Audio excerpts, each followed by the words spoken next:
거룩하신 하나님 아버지, 오늘도 수요일 이 시간을 기억하시고 또 주의 말씀 앞에 모이게 하신 것 감사합니다. 이 말씀을 통하여 또 우리의 영혼이 또 새 힘을 얻고 또 이 말씀을 가지고 살아갈 그 능력을 받는 귀한 시간 될 수 있도록 인도하여 주시옵소서.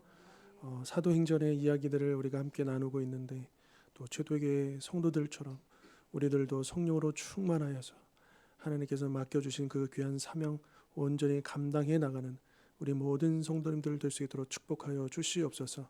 예수 그리스도의 이름으로 기도하옵나이다. 아멘. 찬송가 184장입니다. 184장 불길 같은 주성령, 같이 찬송하시겠습니다.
이어서 185장입니다.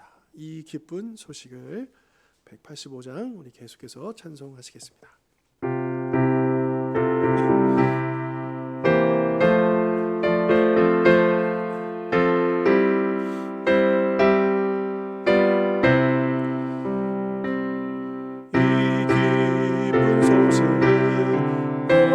믿는 성도들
기쁜 소식을 온 세상 전하세.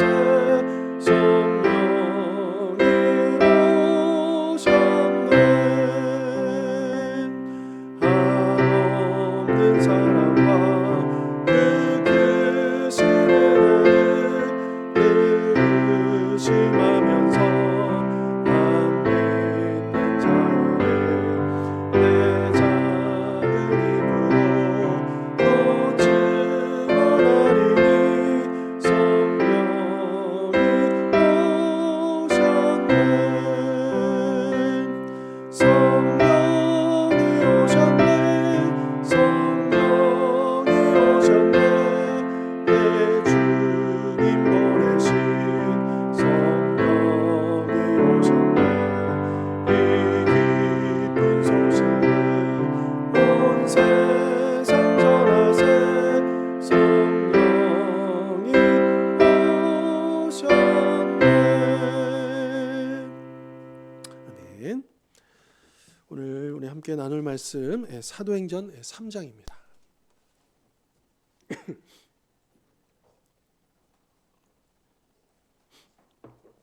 사도행전 3장 1절부터 10절까지 말씀. 제가 가진 성경 신약 190면입니다.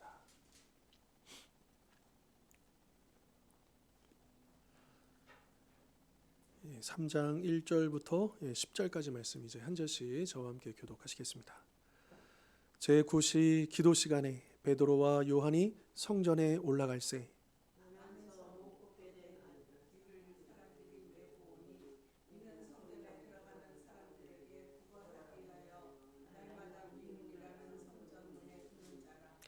그가 베드로와 요한이 성전에 들어가려 함을 보고 구걸하거늘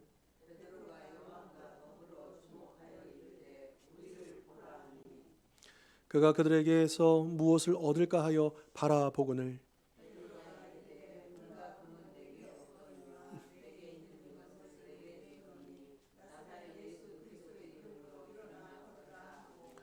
오른손을 잡아 일으키니 발과 발목이 곧 힘을 얻고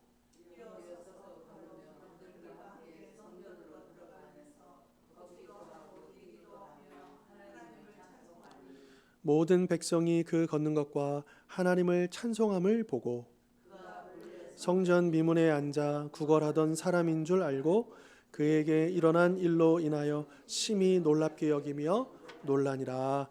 아멘. 자, 지난 시간에 이제 성령님이 이제 강림하시는 2장 말씀 중심으로 우리가 살펴보았고요. 그리고 이제 오늘 방금 읽었던 3장 또 이어서 4장까지 우리가 그 이후에 있었던 일들을 우리가 좀 살펴보려고 합니다. 서론 부분 제가 한번 읽어드릴게요. 그리스도인으로 살려면 담대해야 합니다. 그리스도인의 담대함은 스스로 용기를 낸다고 생기는 것이 아니라 구원자의 영광을 위해서 살도록 힘 주시는 성령님과 예수님을 향한 믿음을 통해서 오는 것입니다. 우리는 예수님을 우리 삶의 최우선 순위에 놓고 주님의 이름을 위해서 하는 행동으로 그것을 증명해야 합니다.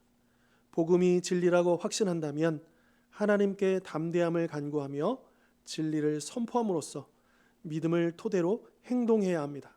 우리는 마땅히 복음을 위해 담대하게 말하고 행동해야 합니다. 오늘 이제 담대함에 대해서 이제 우리가 여러 번 또 보게 될 것인데, 그러니까 이제 이 담대함이라고 하는 것은 우리 인간적인 어떤 인간 안에서 우리의 어떤 노력으로 이렇게 나오는 게 아니다라고 하는 거죠. 그러니까 오직 성령님께서 주시는 그 은혜인 것이고 또 그 믿음을 통해서 우리가 그 담대함을 말과 행동으로 그렇게 표현하게 된다라고 하는 것입니다.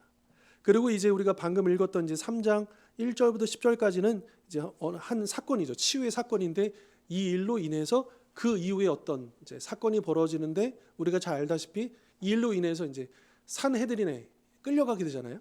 거기서 이제 핍박을 받게 되고 그러면서 이 베드로와 요한이 어떻게 반응했는가, 이제 여기에 이제 그 담대함이 묻어 나온다라고 하는 것이죠.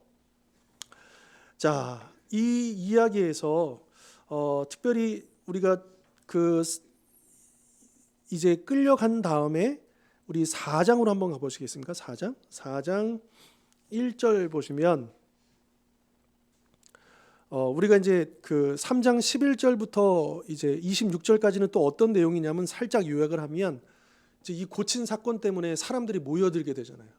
그래서 솔로몬 행각이라는 곳에서 베드로가 또 설교를 합니다. 그러면서 이제 많은 사람들에게 반향을 일으키고, 근데 그것을 지켜본 사람들이 자, 이 4장 1절에 사도들이 백성에게 말할 때에, 그러니까 이 말할 때라는 어떤 상황이냐면 방금 3장 11절에서 26절 사이에 있었던, 그래서 솔로몬 행각에서 복음을 전하고 있었을 그 말하고 있을 때를 얘기하는 거죠. 그때 제사장들과 성전 맡은 자와 사두개인들이 이르러 예수 안에 죽은 자의 부활이 있다고 백성을 가르치고 전함을 어떻게 합니까? 싫어하였다. 그래서 그들을 체포했다.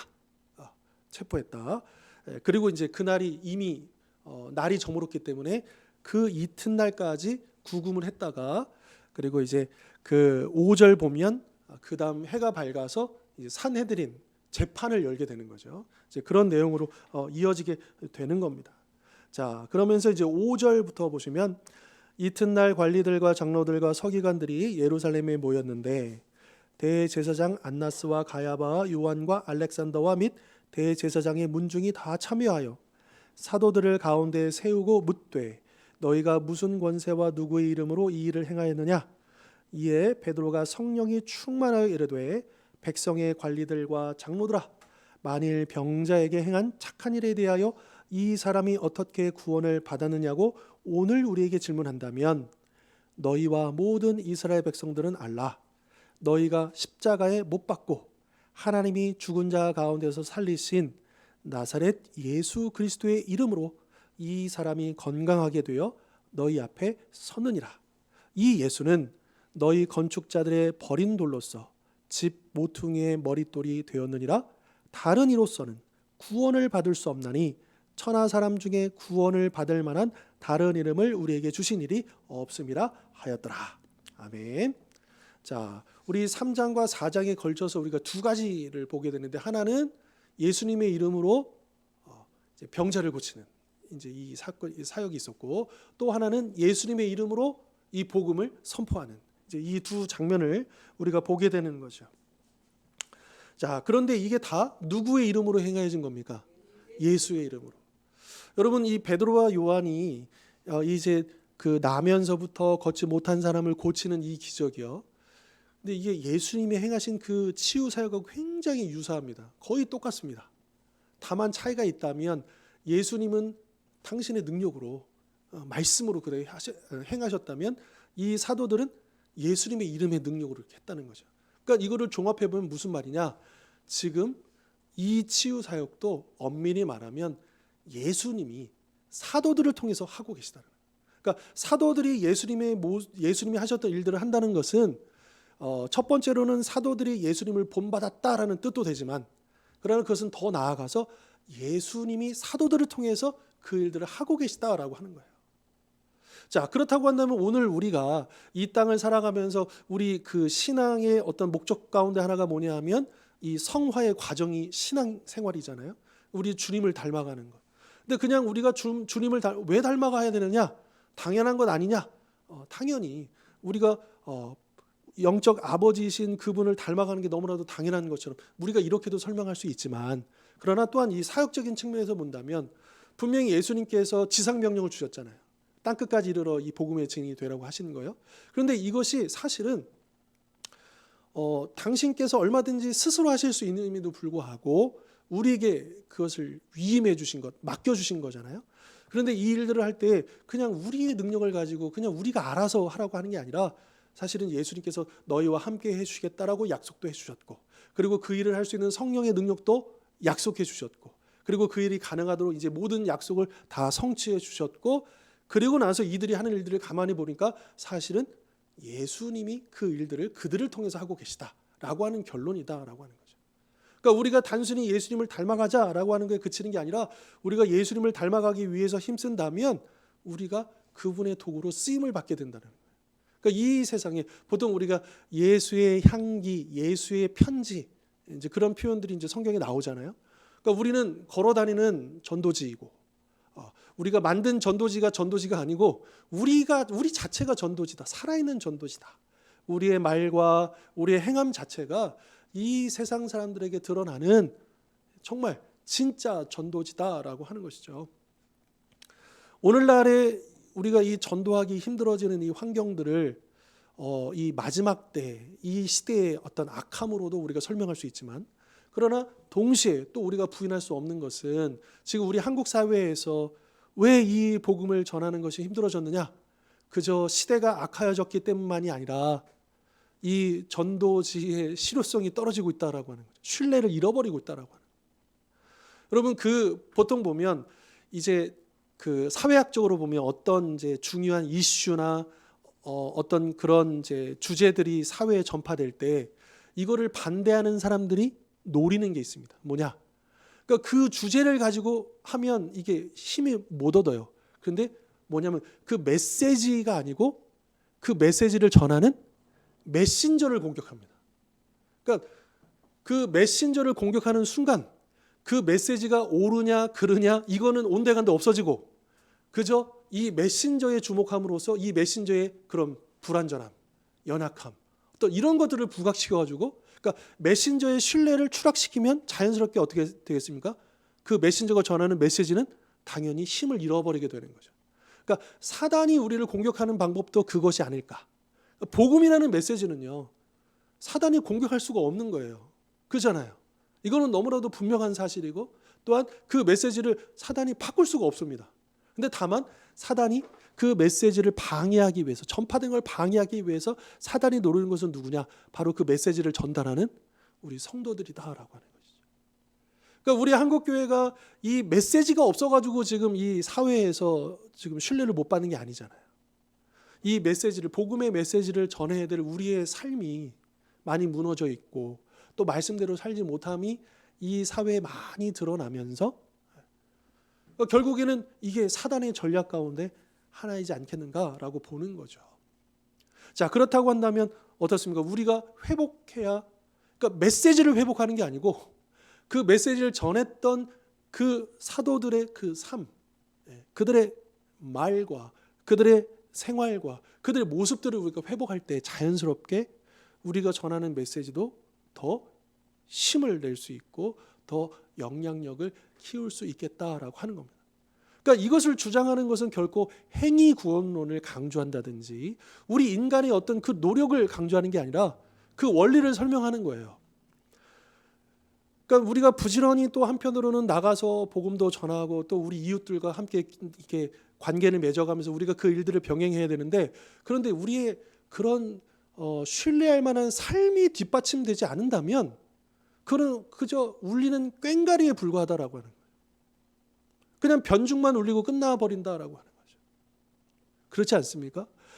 하나님이 우리에게 역사하실 때 유기적인 연합이라는 표현을 씁니다. 유기적. 그러니까 우리를 꼭두가시처럼 기계적으로 사용하시는 게 아니에요. 그냥 우리가 그냥 기계적으로 이 말씀을 전하면 그냥 어떤 일들이 일어나는 게 아니고 우리의 인격적인, 우리의 모든 삶과 하나님의 능력이 연합을 해가지고 정말 마치 하나처럼, 그랬을 때 어떤 그 결과, 그 어떤 열매들이 나오는 거잖아요. 그러니까 물론 순종이라고 하는 것이 우리가 어쨌든 무조건 기계적으로 순종, 물론 순종을 강조하다 보면 우리가 그렇게도 생각할 수 있겠지만, 그런데 우리가 그 순종을 좀 잘 생각해 볼 필요가 있다라고 하는 거예요.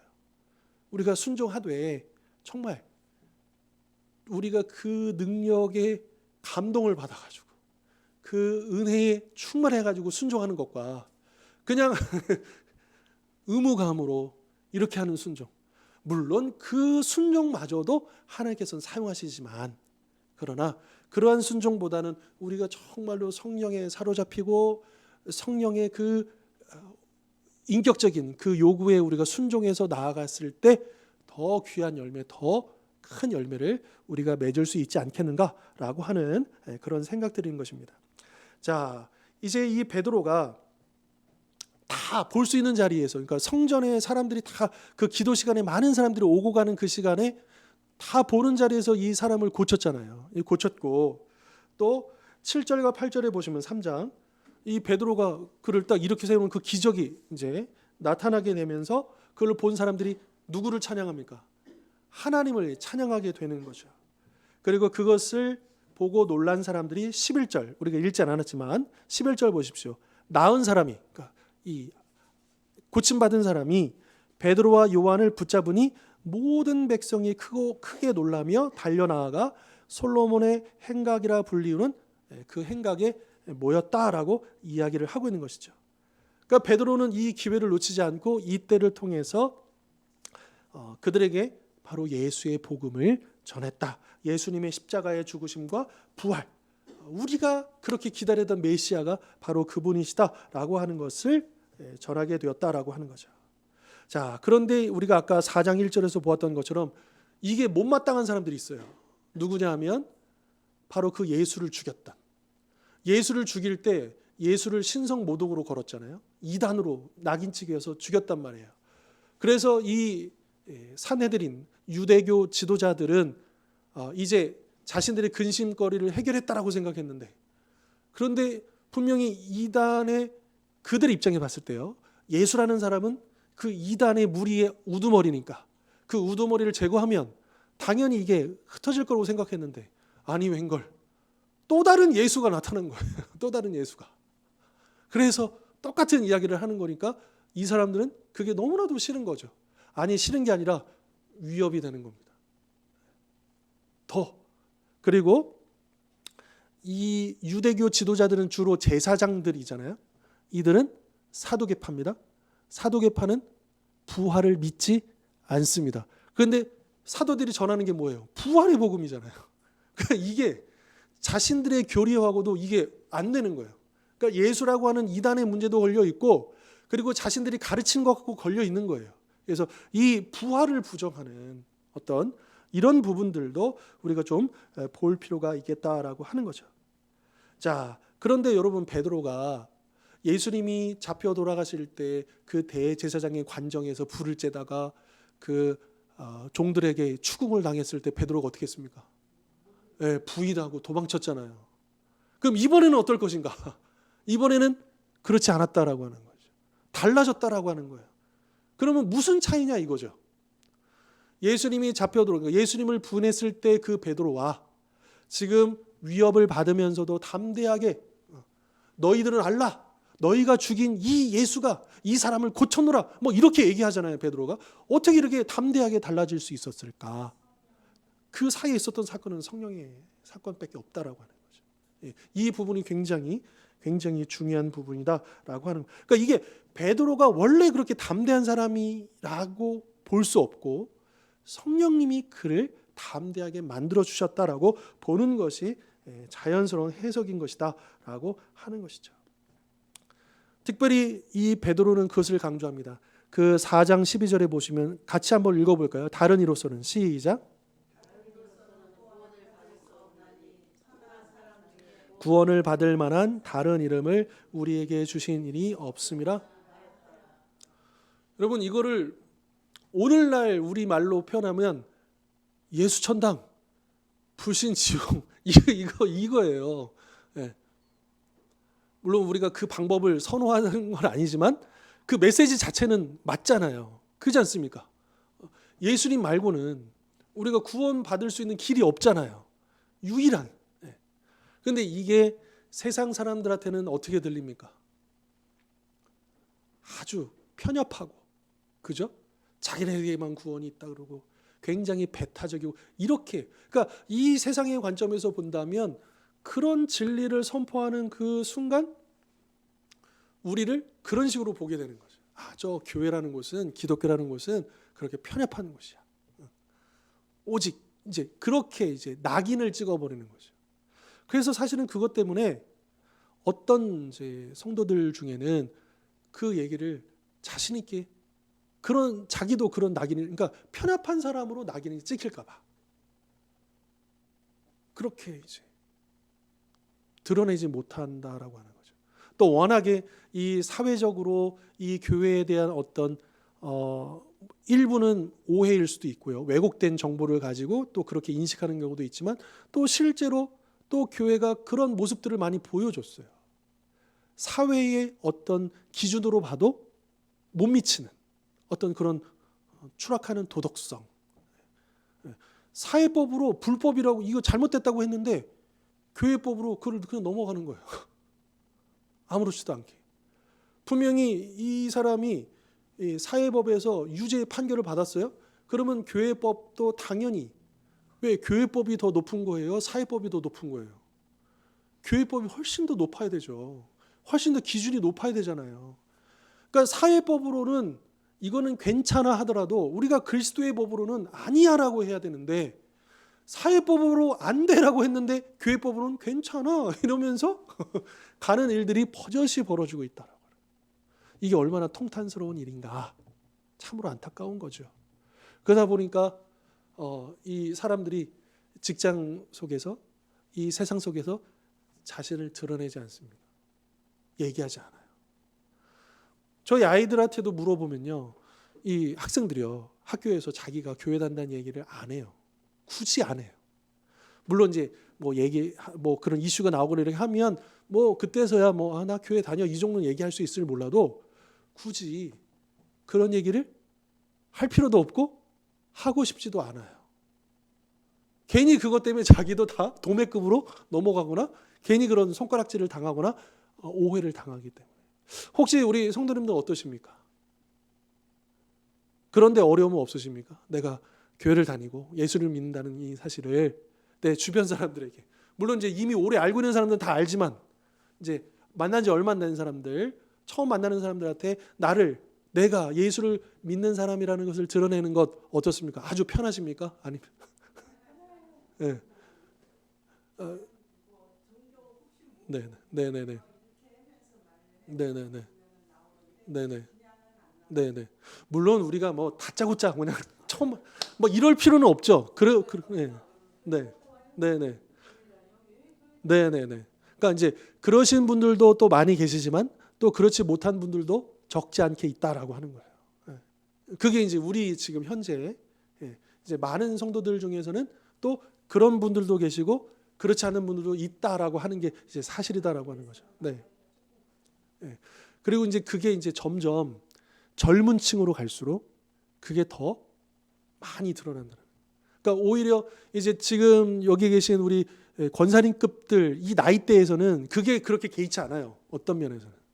그런데 이제 그 청소년들 또 20, 30대 이 젊은이들은 학교 생활에서, 직장 생활에서 자기가 그런다는 것을 드러내기가 굉장히 어려운 거죠. 그리고 예를 들면 이런 거요. 지난 이제 코로나 때 그 한창 심할 때는 이제 물론 대부분의 교회들이 방역 수칙을 잘 지켰지만 일부 그걸 막 무시하고 막 오프라인 모임을 강행하다가 막 확진자가 많이 나오고 막 이런 게 좀 있었잖아요. 그러니까 사람들은 몇몇을 그냥 일반화 시켜서 모든 교회가 다 이런 것처럼 하니까, 그러니까 그런다는 게, 어떤 이제 직장인이 크리스찬인데 근데 조심해서 나름대로는 이제 조심한다고 이제 맨 뒷자리에 앉아서 예배를 드리는데 하필이면 자기 앞에 있는 사람이 확진돼 가지고 그래서 자기도 회사를 못 나가게 됐는데 그거를 이유를 얘기를 해야 되잖아요. 내가 교회 가가지고. 그런데 회사에서 돌아오는 이제 얘기는 뭐냐면, 굳이 인터넷으로 드리면 되지. 굳이 교회까지 가야 되냐?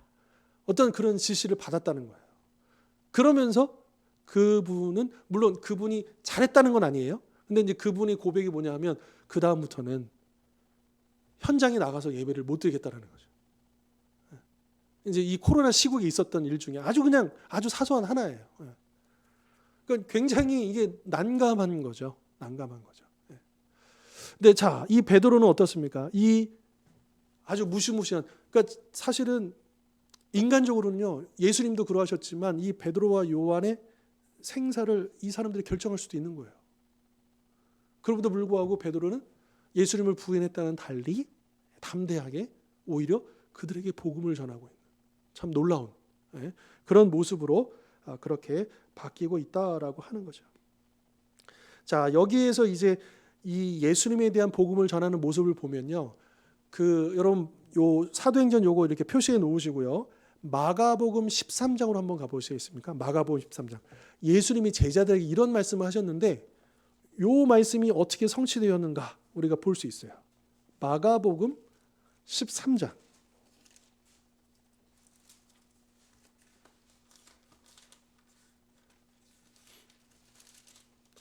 마가복음 13장 11절.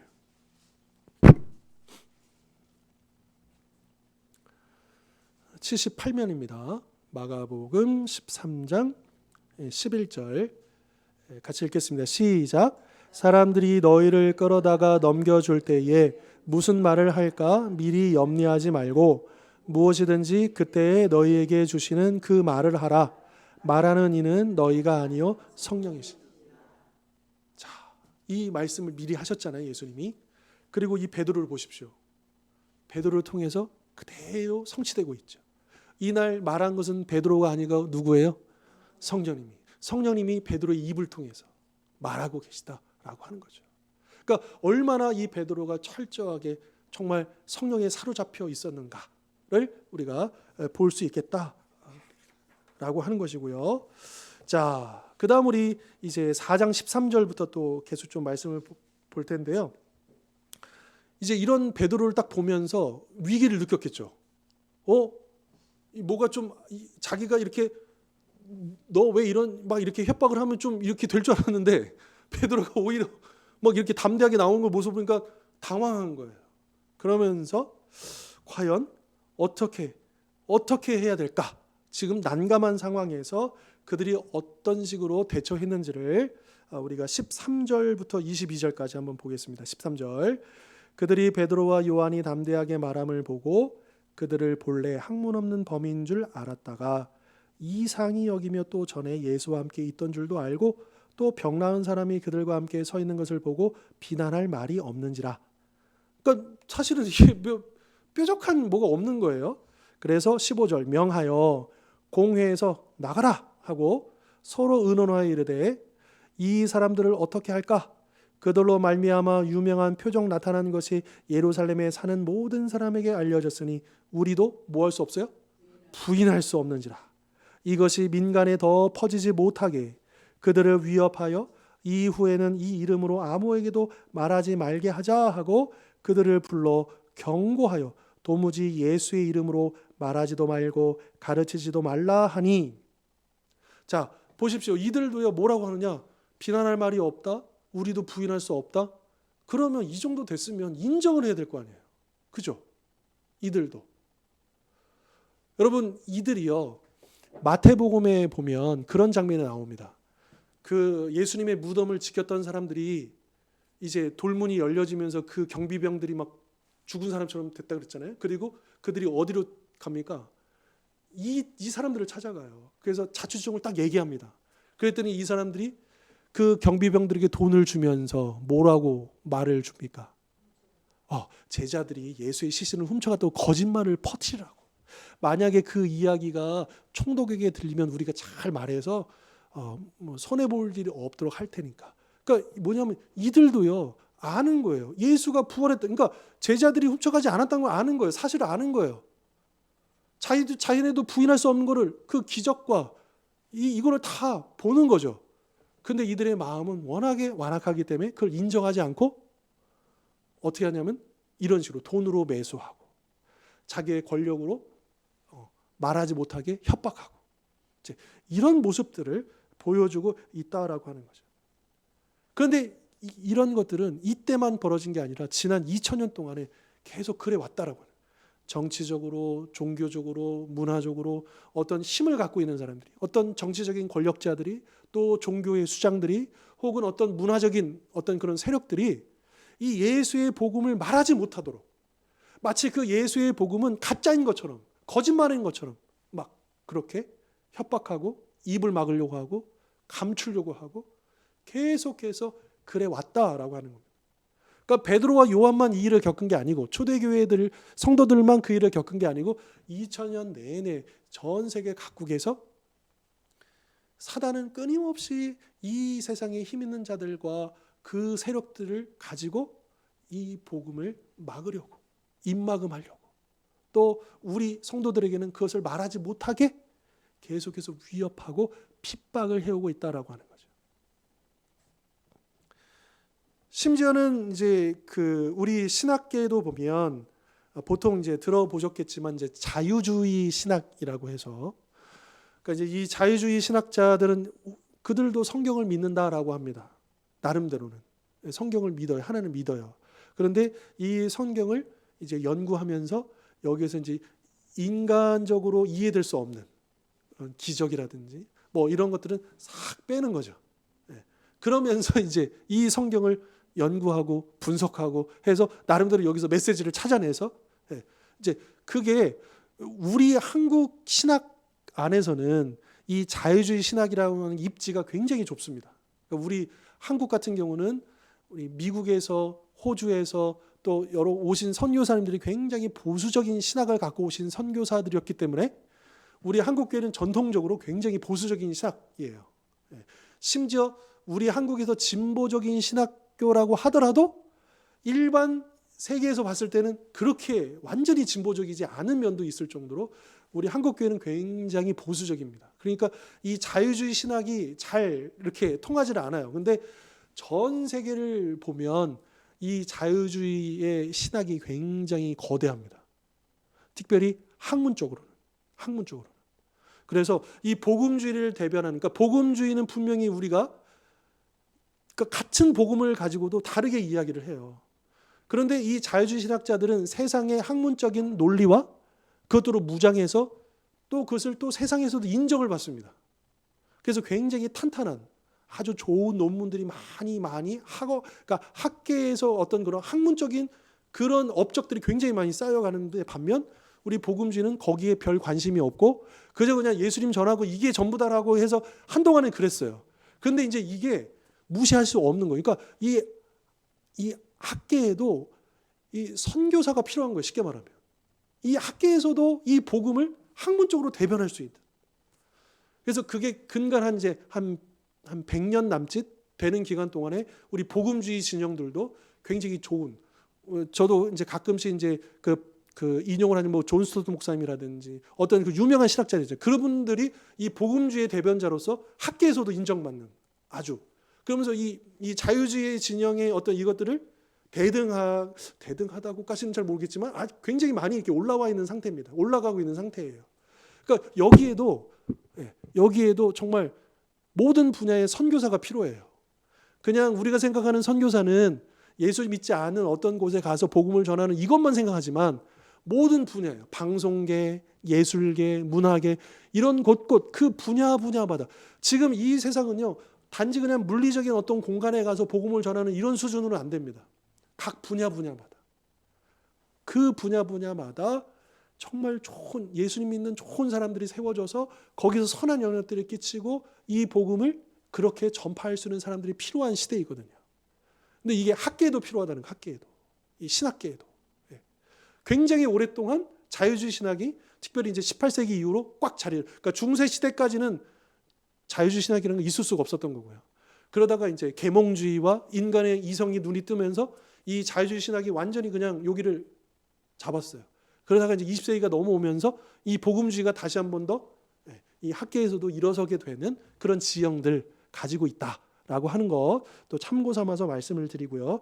사실 이 내용까지는 모르셔도 상관이 없어요.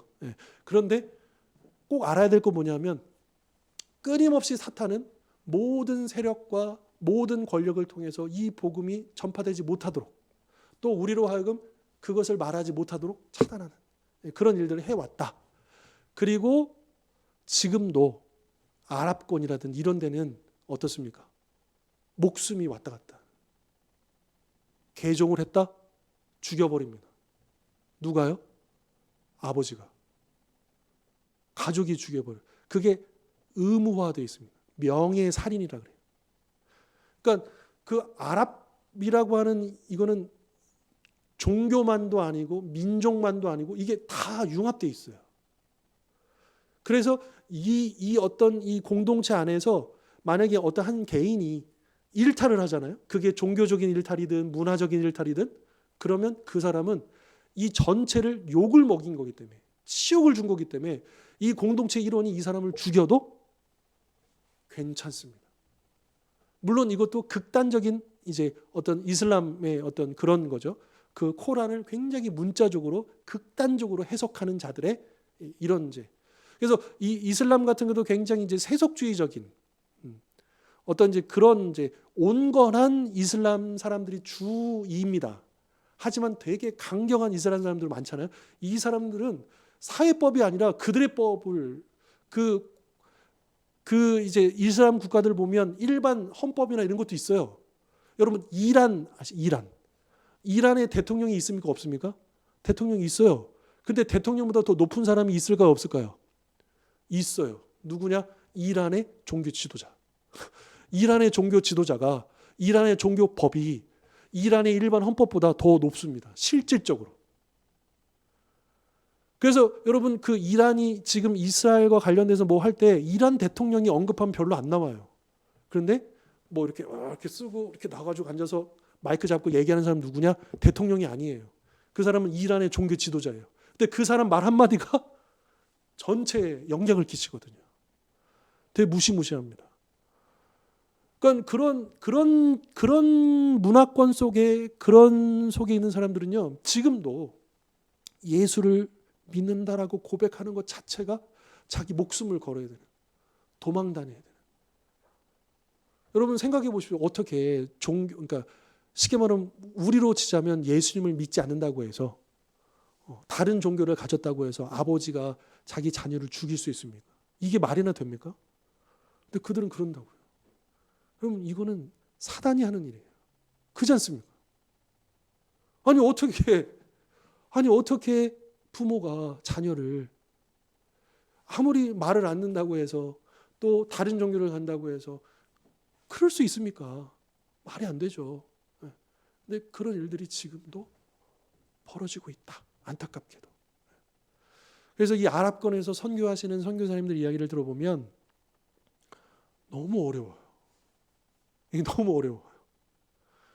그 한 영혼이 주께로 돌아오는 일들이 진짜 물론 한 영혼을 구원하는 일이 쉬운 건 아니죠.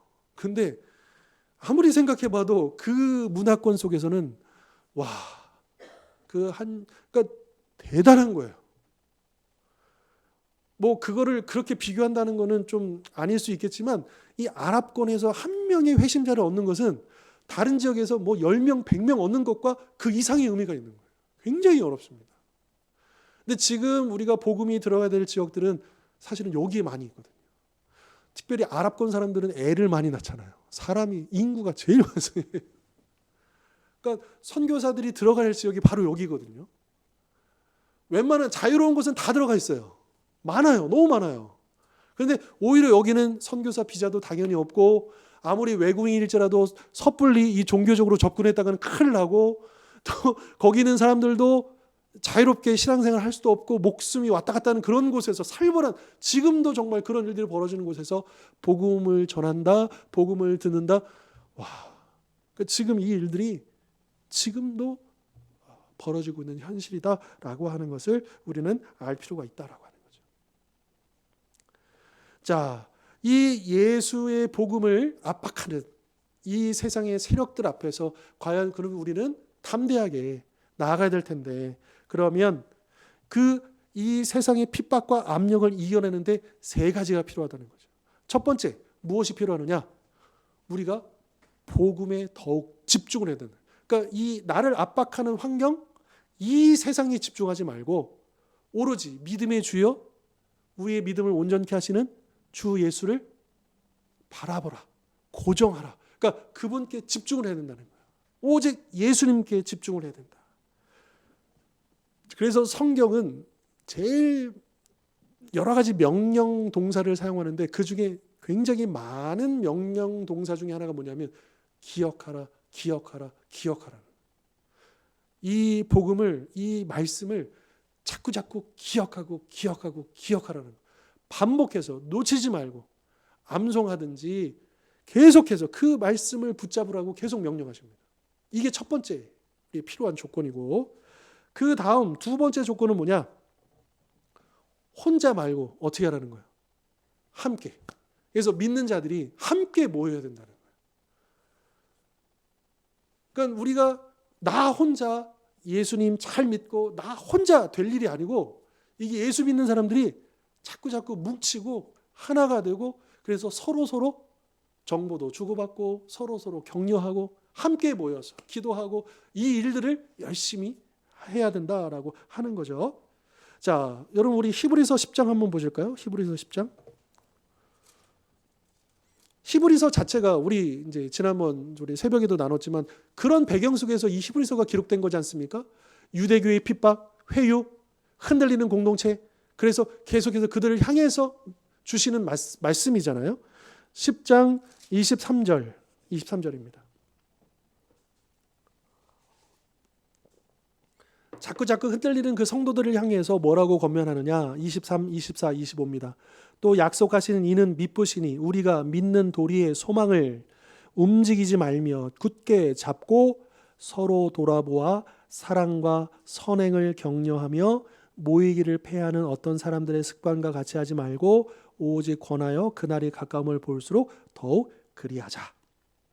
자, 여기 보면 23절에 믿는 도리의 소망이라고 되어 있잖아요. 그러니까 이게 신앙 고백이에요. 그러니까 우리의 신앙 고백을 절대로 놓치지 말고, 그러니까 그 복음에 대한 집중력을 잃어버리지 말고 어떻게 하는 거예요? 24절 서로 돌아보아 사랑과 선행을 격려하면서 자꾸 모이기를 힘쓰라는 거예요. 하나 되기를 힘쓰라는 거예요. 요게 이제 우리에게 두 번째로 필요한 것이다 라고 하는 것이고, 그리고 세 번째가 바로 오늘 주제입니다. 자, 우리가 복음에 집중하고 우리가 믿는 자들이 더욱더 합심하는데, 그런데 세 번째, 그 안에 성령님이 기름 부으심이 필요하다는 거예요. 성령님의 능력으로 충만해져야 된다는 거죠. 그럴 때 우리가 담대함을 가지고 우리를 압박하는 핍박하는 이 세상을 향해서 이 복음을 전할 수가 있겠다라고 하는 것이죠. 자, 우리 사도행전으로 다시 돌아와서, 자, 이 산헤드린이 베드로와 요한에게 협박했잖아요. 너네들 나가서 다시는 그 예수라는 이름으로 이런 거 말하지도 말고 가르치지도 마, 이렇게 했잖아요. 베드로가 뭐라고 했는가? 19절, 4장 19절. 자, 4장 19절 보시면 베드로와 요한이 대답하여 이르되 하나님 앞에서 너희의 말을 듣는 것이 하나님의 말씀을 듣는 것보다 옳은가 판단하라. 우리는 보고 들은 것을 말하지 아니할 수 없다 하니 관리들이 백성들 때문에 그들을 어떻게 처벌할지 방법을 찾지 못하고 다시 위협하여 놓아 주었으니 이는 모든 사람이 그 된 일을 보고 하나님께 영광을 돌림이라. 이 표적으로 병 나은 사람은 40여 세나 되었더라. 자, 여기 보니까 이 베드로와 요한이 담대하게, 아니 생각해봐, 우리가 어떻게 보고 들은 것을 말하지 않을 수 있겠는가?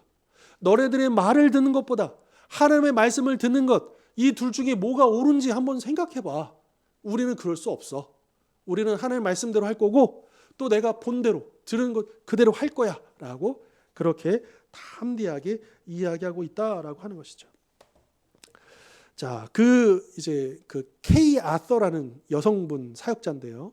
이제 프립세트라는 이제 굉장히 중요한 단체를 이끄시는, 여기에 이제 성격 공부 공지가 굉장히 많이 나와 있어요. 근데 이분이 굉장히 이제 중요한 분인데, 이분이 이런 이야기를 하신 적이 있습니다. 만일 그리스도인으로서 하나님을 알고 그분께 순종하는데 온전히 헌신하는 삶을 살 계획이 아니라면 시작하지도 마십시오. 왜냐하면 이것이 기독교의 전부이기 때문입니다. 시민권이 바뀌는 것이고 통치자가 바뀌는 것이며 충성할 대상이 바뀌는 것입니다. 그리스도께서 다스리시는 삶을 살 생각이 없다면 기독교는 잊어버리십시오. 당신을 위한 것이 아니기 때문입니다. 좀 굉장히 도전적인 이야기인 거죠. 기독교가 뭐냐? 이분은 좀 이제 약간 이제 극단적으로 얘기하지만 기독교는 사실은 뭐냐 하면 하나님을 알고 그 배운 말씀대로 사는 이게 전부야. 이렇게 하지 않을 거면 시작도 하지 마. 이제 이렇게 얘기하는 거야. 그럼 우리가 왜 그렇게 해야 되느냐? 바뀌었다라고 하는 거야. 우리 주인이 바뀌었고 우리의 신분이 바뀌었고 그렇기 때문에 그렇게 사는 것이 너무나 당연한데, 만약에 그렇게 할 계획도 없고 그럴 만한 생각도 없다면 그건 당신의 것이 아닙니다 라고 우리에게 도전적으로 얘기하는 거죠. 예수님도 그런 말씀하셨어요. 예수님도 누가복음에 보면 예수님이 제자도를 가르치시면서 당신의 제자에 대해서 가르치면서 예를 드십니다. 무슨 예를 드느냐? 저기 봐. 이 탑을 세우는 데 있어서 어떻게 세우냐? 이거를 탑을 세우는데 예산을 짜고 돈이 얼마나 들어갈까? 그러니까 이 얼마의 대가를 치러야 될지를 먼저 알아봐야 되지 않겠느냐. 그리고 나서 이 탑을 세우지 않겠느냐. 또 전쟁하는 왕을 한번 생각해 봐라. 1만 명 이끄는 이 왕이 저기 2만 명의 왕이 있는데 전쟁을 할 때 내가 싸워서 이길지 아닐지 따져보고 만약 질 것 같으면 얼른 화친을 청해가지고 화평해야 되지 않겠느냐. 이런 말씀을 통해서 이 제자도에 대해서 너가 나를 따르려면 따져보라는 거예요. 그냥 낭만적으로 이렇게 우리가 물론 예수님의 그 첫사랑, 그래서 영원한 생명을 얻고 내 죄사함을 받고 그 행복한 어떤 그런 부분들을 이제 지나고 나면 실질적으로 우리의 현실 속에서 그 믿음을 가지고 우리가 살아가야 되잖아요. 근데 이거를 따져볼 필요가 있다. 우리가 무엇을 대가로 치러야 되는지. 예수님이 뭐라고 하십니까? 날마다 자기 십자가를 지고 그 딸을 각오를 하고 오라는 거예요. 참 이런 도전이 우리에게 회복되어야 되지 않을까? 그렇죠. 그러니까 이게 믿긴 믿는데 또 안 믿는다고도 할 수 없고 교회는 나오는데 또 교회를 안 다닌다고는 할 수 없고 참 애매한, 물론 사람마다 하나님께서 더 그렇게 강력하게 역사하시고 또 변화시킬 시기가 다르기 때문에 우리가 함부로 그 시기를 판단할 수 없겠으나 그러나 분명한 것은 우리에게 이런 도전들과 권면들을 해야 된다는 거예요. 우리가 예수를 믿는데 그냥 믿어서는 안 되겠다. 그냥 우리의 형편에 따라서 내가 할 수 있는 범위에서 그냥 요 정도 이게 아니겠다. 정말 전부를. 예수님이 우리에게 전부를 주셨다면 우리도 그분에게 전부를 드려야 되는, 이게 진짜 신앙이고 이게 기독교다 라고 하는 것을 나도, 그리고 우리가 복음을 전하는 그 사람에게도 우리가 알려줄 수 있어야 되지 않겠는가라고 하는 것이죠.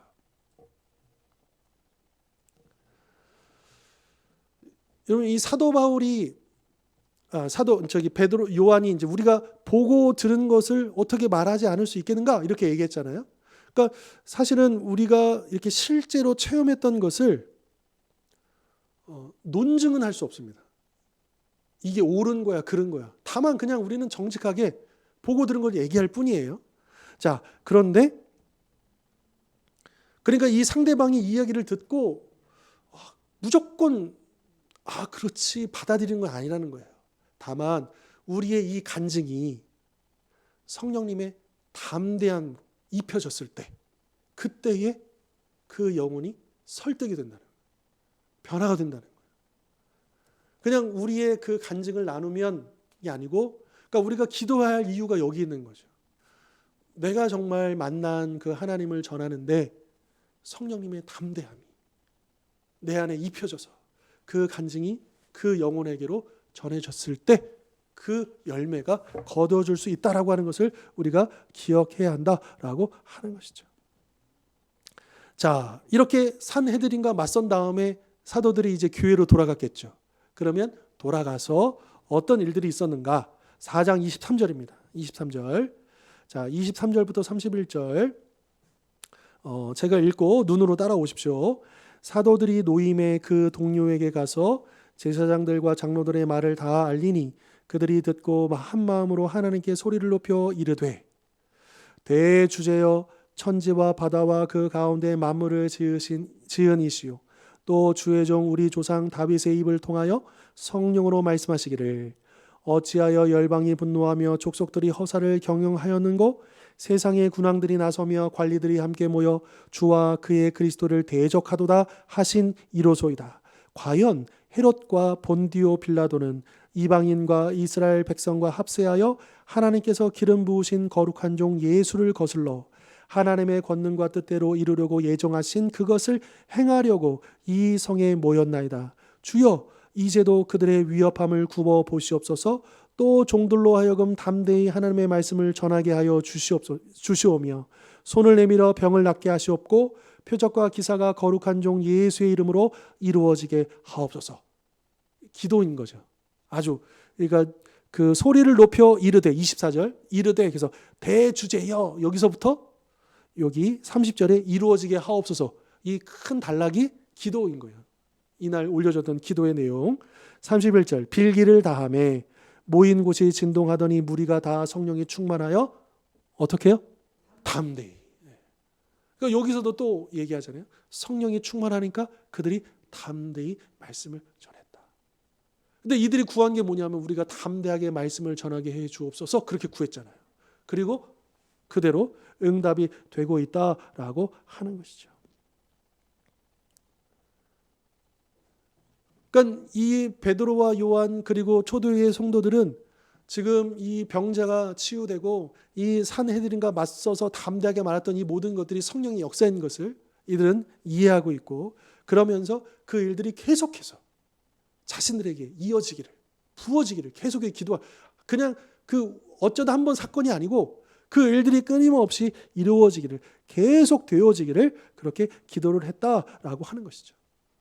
자, 베드로와 요한이 이때 얼마나 성령 충만했겠습니까? 성령 충만한 가운데 기도를 하는데 이들의 첫 마디가 뭐냐면 대주제여 천지와 바다와 그 가운데 만물을 지은 이시오. 여러분 우리가 하나님이라고 먼저 부르잖아요. 그럴 때 하나님 앞에 우리가 뭐 사랑의 하나님, 뭐 공의로운 하나님, 은혜가 충만하신 하나님 이렇게 부르잖아요. 근데 이들은 뭐라고 하냐? 온 만물을 창조하신 하나님이라고 이렇게 부르고 있는 거예요. 근데 이게 우연이 아니다라고 하는 거예요. 성령으로 충만한 사람들은 이 모든 것의 시작, 모든 것의 주권, 이것을 그런 하나님을 인지하고 그 고백을 하게 된다라고 하는 것이죠. 하늘과 땅을 지으신 그 하나님, 하나님이 하신 일들을 여러분 우리가 성령 충만하게 되면 하나님에게 관심이 가져요. 그리고 하나님이 하신 일들을 알게 돼요. 그러면서 더욱더 하나님을 찬양하게 되는 것입니다. 그리고 나서 25절로 27절에 보면 그들은 또 깨닫습니다. 하나님이 시편 말씀을 보니까 그게 다윗이 지은 시편인데 하나님이 다윗의 입을 통해서 이미 예언하셨다는 거죠. 무슨 예언을 하셨냐? 이 세상에 그 권력자들이 열방과 그 군왕들이 헛된 일을 도모할 것이다. 그 일들이 어떻게 성취되느냐? 구체적으로 뭐라고 얘기합니까? 헤롯과 본디오 빌라도가 이 이방인과 백성들과 이스라엘 백성들과 합세해가지고 하나님의 기름 부으신 종, 거룩한 종 예수를 거슬러서 그 십자가 사건을 일으켰다라는 거예요. 그 일들이 그냥 우연히 일어나는 일들이 아니라 이미 다윗의 입을 통해서 예언하신 바였고 그 일들이 이렇게 이루어졌습니다. 라고 하는 것을 고백하면서 찬양하고 있는 거죠. 그 말씀이 이렇게 이루어졌습니다. 라고 이야기를 하는 겁니다. 다시 요약을 해보면 주님, 우리는 주님이 누구신지 알고 주님이 하셨던 말씀들을 알며 주님이 보내신 이가 누구이신지 우리는 잘 알고 있습니다. 이것을 근거로 주님이 우리 앞에 놓인 위협을 해결해 주실 것을 믿습니다. 간구하오니 예수님의 이름으로 하고 있는 우리의 사역을 계속해서 감당할 수 있도록 능력을 부어주십시오. 복을 부어주십시오. 담대함을 허락해 주십시오. 이렇게 놀라운 기도를 하고 있다는 거죠. 여러분 이들의 기도를 보면서 우리의 기도가 참 비교되지 않습니까? 우리는 과연 지금 어떤 기도를 올려드리고 있습니까? 물론 우리 가족들을 위해서도 기도해야 되고 환우들을 위해서도 기도해야 되고 우리 기도직들이 참 많죠. 우리의 피로들과 또 여러 가지 상황들이 있죠.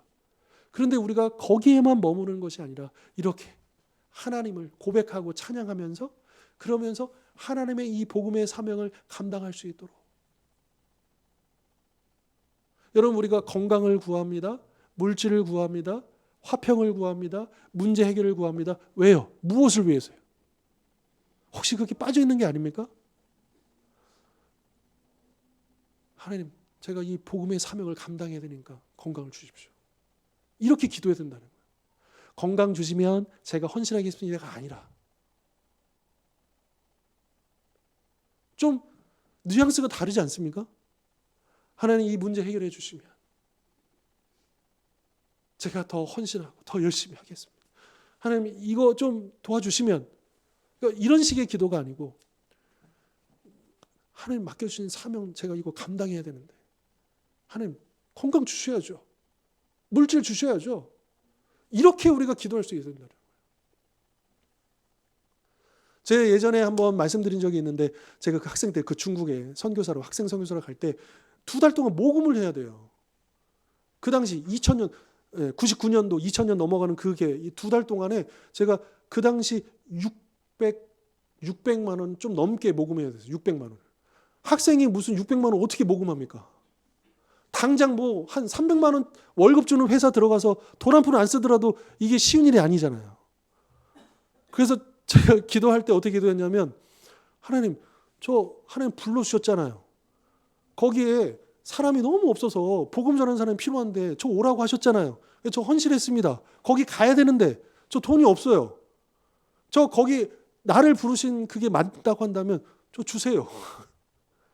근데 이왕 주실 거 많이 주세요. 그래서 다른 사람들도 후원하고 정말 하나님이 나를 부르셨다는 게 맞다라고 하는 걸 보여주세요. 만약에 안 주셔서 안 가면 하나님 손해지 제 손해겠습니까? 좀 젊은 마음에 혈기 있었을 때 그때 그런 식으로 기도했었어요. 하나님 앞에. 그러니까 저는 사실은 거기 가고 안 가고가 중요한 게 아니에요. 하나님이 나를 부르셨고 나를 그곳에 세우셨다는 것을 보기를 원하는 거예요. 그런데 그때 저는 분명히 기도하면서 저를 그곳으로 부르셨다는 걸 확신하고 제가 거기에 헌신을 한 거였거든요. 근데 저는 아무것도 없어요. 그러니까 한편으로는 기대도 있는 거죠. 하나님께서 어떻게 이걸 채워주실까? 그러면서도 담대하게 구하는 거죠. 아니, 하나님 불러주셨는데 주셔야지.